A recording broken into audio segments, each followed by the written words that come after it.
কুমির এবং শিয়াল। কুমির বোকা এবং শিয়াল পণ্ডিত। এক দেশে ছিল এক কুমির, তার ছিল 3টি বাচ্চা। বাচ্চাদের লেখাপড়ার কথা চিন্তা করে কুমির খুব টেনশন ফিল করছিল।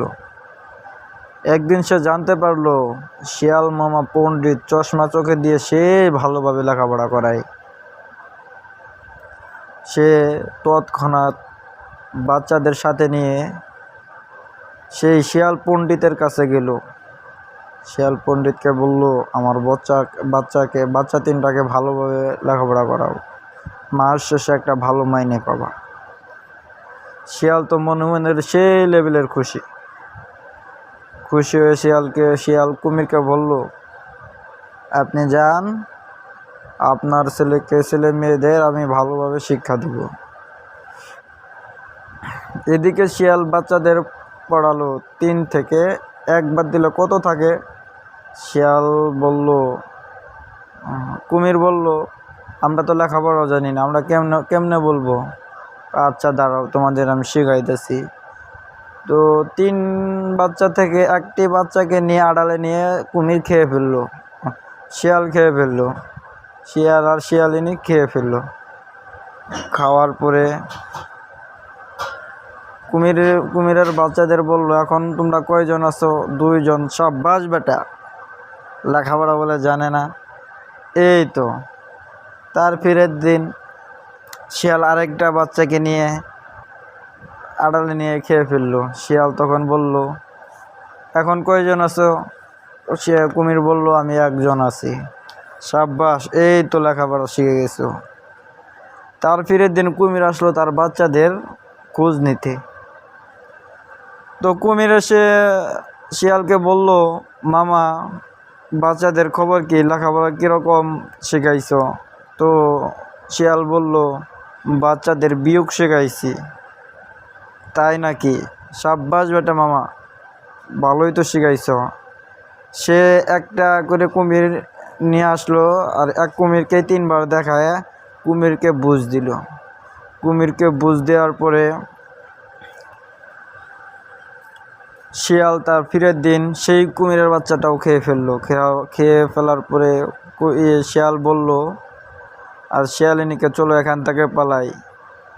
পরের দিন যদি কুমির এসে তার বাচ্চাদের না পায় তাহলে আমাদেরকে মেরে ফেলবে। এই ভেবে শিয়াল এবং শিয়ালিনী দৌড়ায় পালাইলো। নির্দিষ্ট দিনে কুমির এসে শিয়ালকে ডাকলো, কিন্তু কোনো সাড়া পেল না। তখন সে গুহার ভিতরে গিয়ে দেখলো সেখানে কুমিরের বাচ্চাদের হাড় ছাড়া আর কিছুই নেই। সে রেগে মেগে বলল, দাঁড়া শিয়াল, তোকে পেয়ে নেই। এদিকে শিয়াল দেখলো কুমিরের কোনো খবর নেই। তাই সে শিয়ালিনীকে বলল, চলো খালের ওপারে গিয়ে আমরা খাবার সংগ্রহ করি। সেই খালে ছিল কুমির। ওরা যখন খাল পার হচ্ছে, কুমির দেখলো এই তো সুযোগ, যাই। শিয়ালিনী পার হয়ে গেল। শিয়াল যখন পার হতে লাগলো, কুমির তখন শিয়ালের ঠ্যাং কামড়ে ধরলো, পাটা কামড়ে ধরলো। পা কামড়ে দেওয়ার পরে শিয়ালের মাথায় তৎক্ষণাৎ একটা বুদ্ধি আসলো। বুদ্ধি এসে শিয়াল বলল, আমার লাঠিটা কে জানি আটকে ধরে আছে। কুমির বোকা ভাবলো, হাই, শিয়ালের মনে হয় লাঠিটাই ধরেছি। পরে শিয়ালের যখন পাটা কামড় ছেড়ে দিল, শিয়ালে 1 লাফে ওই পারে উঠে গেল। তো সে কুমির বলল, এবারও শালা শিয়াল বেঁচে গেলি।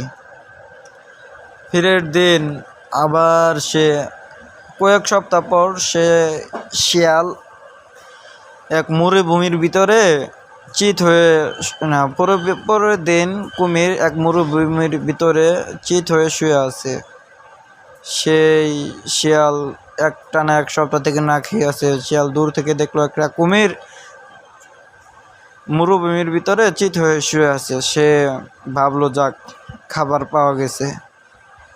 দূরতে শিয়াল কাছে যে হাইরে ভাবলো, হয়তো কুমির তার বাচ্চাদের খেয়ে ফেলছি, এইভাবে সে আমাকে মারতে পারে, ফাঁদে ফেলতে পারে, এর জন্য হয়তো ভাব ধরে আছে। তাই দূর থেকে সে বলল, এত পচা গলা কুমির আমি খাই না, গন্ধ উঠে গেছে, এই কুমির বাদ দেব, খাবো না।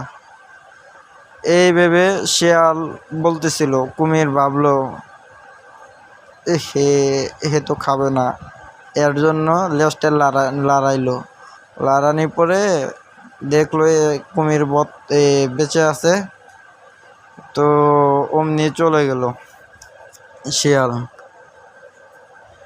শিয়াল চলে যাওয়ার পরে কুমির